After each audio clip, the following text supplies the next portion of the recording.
Jack confesses he's Adam's real father. Victor collapses. On a week that would go down in Genoa city history, the walls of power, pride, and maternity came crashing down when Jack Abbott stood in the center of the Abbott living room and uttered the words "no bone." Not indeed his fiercest rival, was prepared to hear Adam Newman is his son. The disclosure didn't just shake a family, it exploded decades of contest between the Abbott and Newman dynasties on the young and the restless. 4 times, Victor Newman erected his conglomerate on the imperturbable belief that blood defined fidelity and heritage. Adam was his son, blooded, unpredictable, brilliant, but his. And now, in one sonorous concession, Jack Abbott hovered to rip that identity down. The seeds of the stunner had been still planted. Adam had been twisting, torn between fidelity to his father and a eating sense that commodity in his once no way relatively added up. Subtle inconsistencies in medical records. A hushed discussion between his late mama and an old family friend. A DNA test that mysteriously faded before he could see the full results. Adam's instincts, razor-sharp when it came to business warfare, began to turn inward. When he brazened Victor, the primogenitor dismissed him with icy authority. "You're my son," Victor claimed, the statement less consolation and further decree. But mistrustfulness had formally crept by. Meanwhile, Jack had been unraveling in silence. For months he'd been visited by a secret he'd sworn no way to reveal. A immature affair. A hopeless request from a alarmed woman. A decision made in the murk that would alter the course of 2 families ever. Jack's contest with Victor had always been about power. Jabbo versus Newman Enterprises, heritage versus dominance. But beneath the commercial skirmishes was commodity far more particular guilt. Jack had watched Adam grow into a man constantly battling his father's towering prospects, and every time Victor belittled him or cast him away, Jack felt the sting of responsibility.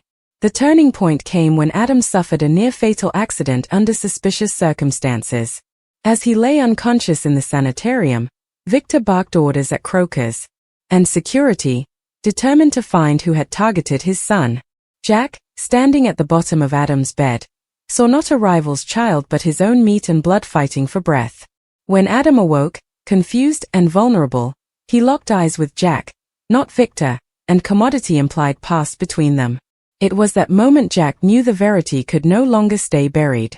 The battle unfolded at the Newman estate, a setting that has witnessed numerous showdowns. Victor summoned Jack under the pretense of agitating a business junction, but pressure thickened the air before a single word was spoken. Nikki watched from a distance, seeing an emotional earthquake approaching. Adam arrived shortly after, determined to demand answers from both men. The stage was set, the primogenitor, the rival, and the son caught between them. Jack didn't come fortified with contracts or commercial pitfalls. He came with a brochure, yellowed documents, a DNA report he'd intimately commissioned months prior, and a letter written decades ago by Adam's mama. His voice quivered at first, but sustained as he began to speak.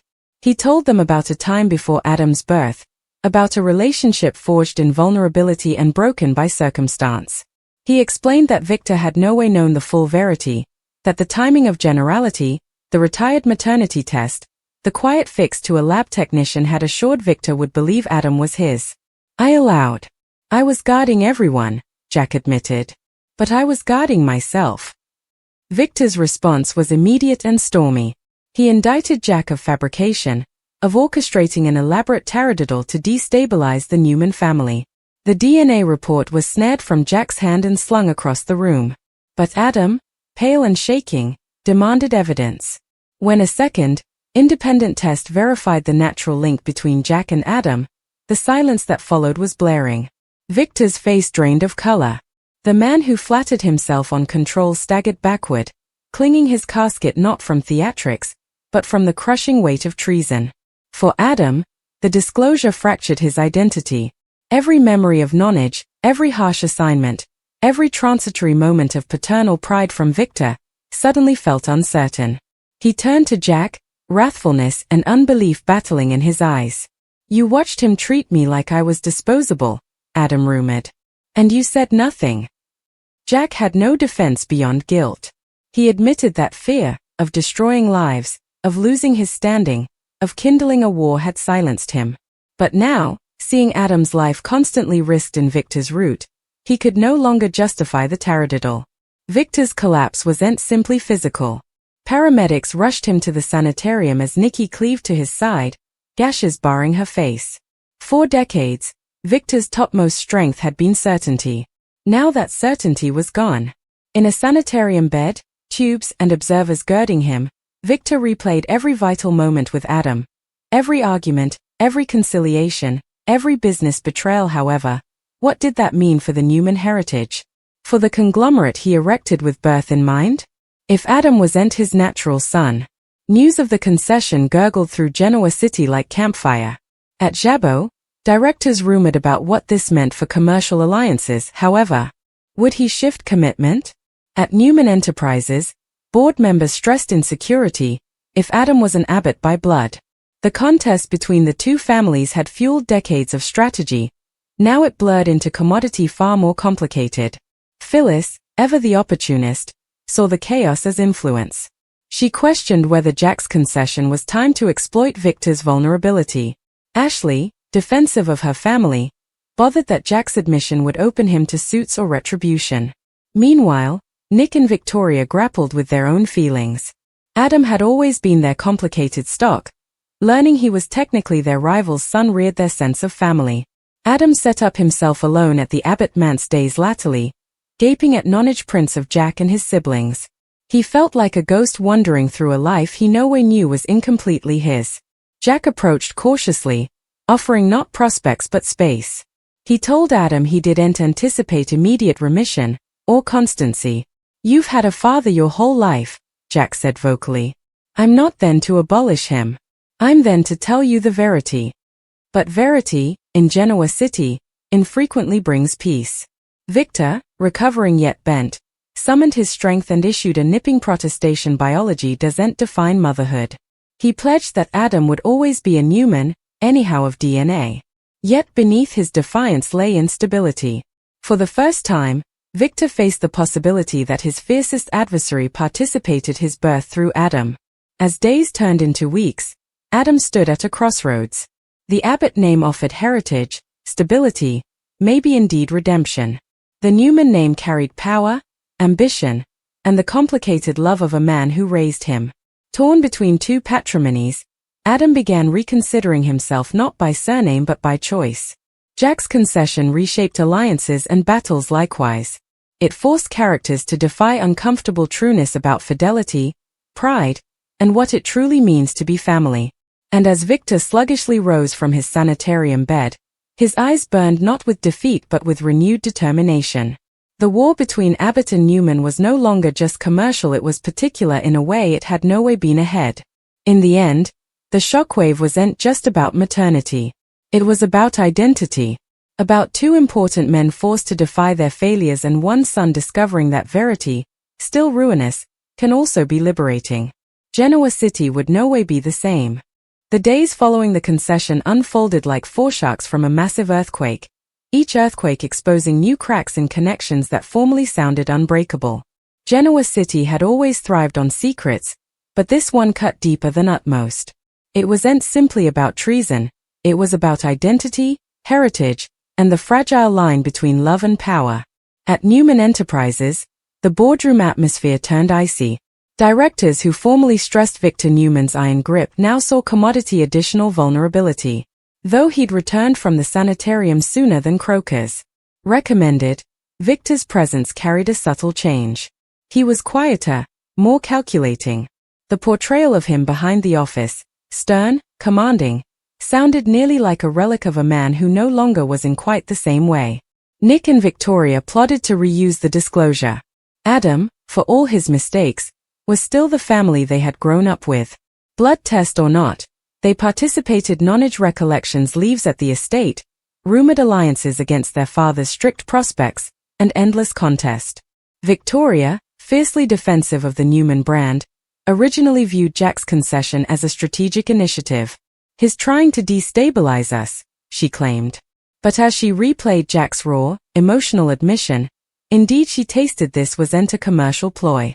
It was particular, sorrowfully so. Meanwhile, at Jabot, the atmosphere was no less tense. Ashley brazened Jack in his office, her expression a admixture of sympathy and frustration. She questioned his timing, his judgment, and his capability to provision the fallout. You didn't just confess a secret, she told him. You rewrote history. Jack didn't argue. He knew she was right. He'd spent times battling Victor in boardrooms and press conferences, but nothing prepared him for this battleground of emotion. Adam set up himself unfit to remain in one place for long. The Newman estate felt stifling, heavy with recollections that now felt both authentic and artificial. The Abbott manse felt foreign, like stepping into a gallery devoted to a life he no way lived. He wandered Genoa City's familiar thoroughfares, searching for clarity. Every commerce carried new weight. Was he a Newman? An Abbott? Or simply Adam, untethered and uncertain? Phyllis, watching events unfold, couldn't repel stirring the pot. She possessed Adam at society, pointing out the irony that he now held influence over both conglomerates. You could unite them, she suggested slyly. Or destroy them. Adam's eyes darkened. For formally, he wasn't interested in power plays. He was scuffling with commodity far more profound who he was when stripped of family prospects. Victor, though physically recovering, remained emotionally raw. Late at night, he'd sit alone in his study at the estate, gaping at old photos of Adam as a boy. First horseback lift. Scale day. The proud moment he brought Adam into the company. Biology rumored one verity, but memory screamed another. Victor's pride would no way allow him to admit how deeply the concession wounded him. Yet beneath the wrathfulness was fear, the fear of losing a son he'd molded, challenged, and, in his own way, loved. Nikki observed her hubby's fermentation with quiet concern. She had always been the emotional ground in the Newman family, and now that ground felt strained to its limit. She reached out to Adam intimately, assuring him that nothing could abolish the times they participated. Her compassion offered him brief comfort, but it also strengthened his conflict. However, also Victor and Nikki had been his parents in every way that signified, if love defined family. But the pull toward Jack, toward understanding the man whose blood ran through his modes was inarguable. Jack, for his part, plodded with remorse. He'd imagined relief after confessing, a lifting of the burden he carried for decades. Rather, he felt exposed and vulnerable. His contest with Victor had formerly been fueled by commercial ambition. Now it was intertwined with paternal guilt. He replayed moments when he could have stepped in, times Adam had been cast out or intimately lowered by Victor. Each memory felt like a missed occasion to cover his son. The pressure reached a boiling point when Victor requested a private meeting with Jack. Not at Newman Enterprises. Not at Jabot. But at the domain where Adam used to play as a child. The neutral ground spoke volumes. The battle was less explosive than their usual clashes, but far more violent. Victor demanded to know whether Jack had ever intended to claim Adam before now.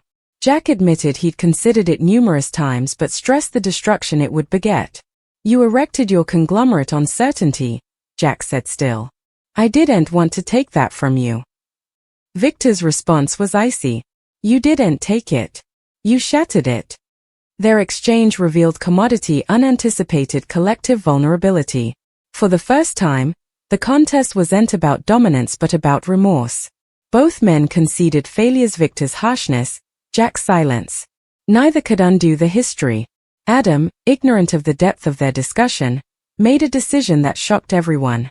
He called a common meeting with crucial directors from both companies. Standing at the head of the table, he blazoned he'd not be choosing sides. Rather, he'd be stepping down, from both Newman Enterprises and Jabot. The room erupted in kick, but Adam remained bent.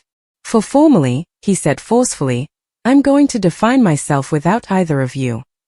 The advertisement transferred ripples through Genoa City's business geography. Investors shocked. Enterprise soared. Was Adam planning his own adventure? Would he expose company secrets? Or was this truly a particular retreat? In private, Adam sought remedy, defying times of internalized resentment and identity confusion. The sessions hulled back layers of wrathfulness he didn't know he carried. He realized much of his drive to outmaneuver Victor stemmed from a subconscious need for confirmation. Learning that Victor wasn't his natural father didn't abolish that need, it complicated it. Jack tried to make a relationship sluggishly. He invited Adam to informal feasts, participated stories about his youth, and indeed confessed his own precariousness growing up under John Abbott's shadow. These moments were awkward but sincere. Adam heeded, occasionally distant, occasionally curious. Trust, still, would take time. Victor, unintentional to relinquish his part, surprised everyone by extending an olive branch. He offered Adam unconditional support, no strings attached, no commercial docket. The gesture stunned indeed Nicky. For Victor Newman, surrendering control was nearly unheard of. Yet the fear of losing Adam entirely forced soul-searching. As weeks passed, the shock began to settle into a new, uneasy normal. Adam set up himself visiting both the estate and the Abbott manse, not as a pawn but as a man exploring his roots. He began to see rates in himself reflected in both Father's Jack's soul-searching, Victor's grim ambition. Maybe identity wasn't about choosing one lineage over another but integrating both. Genoa City, ever empty for drama, buzzed with enterprise. Some prognosticated a united front between Abbott and Newman through Adam. Others forefelt an indeed more ruinous war fueled by wounded pride. But beneath the captions and rumored gossip was a quieter story: three men scuffling with what it means to be father and son. The true shockwave wasn't Victor's collapse or Jack's concession. It was the emotional reckoning that followed. Families reconsidered commitment. Rivals brazened participated humanity. And Adam, formerly defined by rebellion and contest, began sculpturing out a path that belonged solely to him. In the final moments of this unfolding saga, Adam stood overlooking the Genoa city skyline at dusk. The lights flitted on one by one, each structure representing history, power, and possibility. He allowed. Of Victor, unyielding yet suddenly vulnerable. He allowed. Of Jack, blooded yet valorous enough to confess. And he realized that while pedigrees shape us, they do entimure us. As the camera would down, observers would smell that this story was far from over. Secrets have a way of revealing deeper trueness, and in Genoa City, those trueness no way stay buried for long. The concession may have burned the fire, but the real metamorphosis was just beginning. In the weeks that followed, the emotional dust still hadn't completely settled. Genoa City might have preceded its usual meter, board meetings, charity festivals, rumored deals over amalgamations, but underneath it all was a quiet mindfulness that commodity abecedarian had shifted. The Abbott-Newman contest was no longer just about commercial dominance. It was bound by blood. Adam's decision to step down from both Newman Enterprises and Jabot began to reshape him in unanticipated ways. Without the diurnal pressure of proving himself to Victor or measuring up to an Abbott heritage he nowhere knew he had, he started fastening on systems that reflected his own vision. He invested in a lower-tech startup in Genoa City, commodity innovative and independent. For the first time, his ambition wasn't fueled by defiance, it was fueled by purpose. Victor watched from a distance. Though he intimately supported Adam's autonomy, intimately he plodded.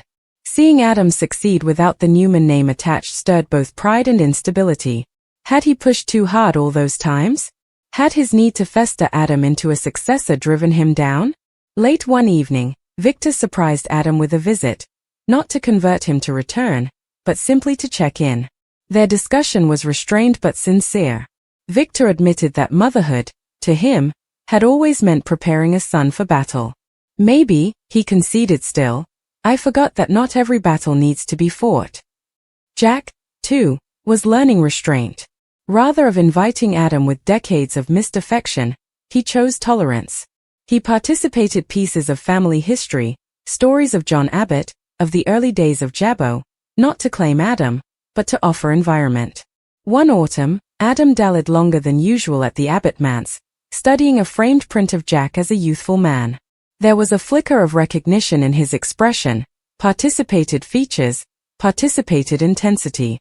It wasn't acceptance yet, but it was acknowledgement. The most poignant moment came during a Newman family gathering. Adam attended, doubtful of his place. Nick clapped him on the shoulder. Victoria offered a guarded but genuine smile. Nicky embraced him as she always had. In that moment, Adam realized commodity important biology had changed, but love, still complicated, remained. Standing between Victor and Jack latterly that evening, Adam made a quiet protestation. "I'm not choosing one of you," he said. "I'm choosing myself."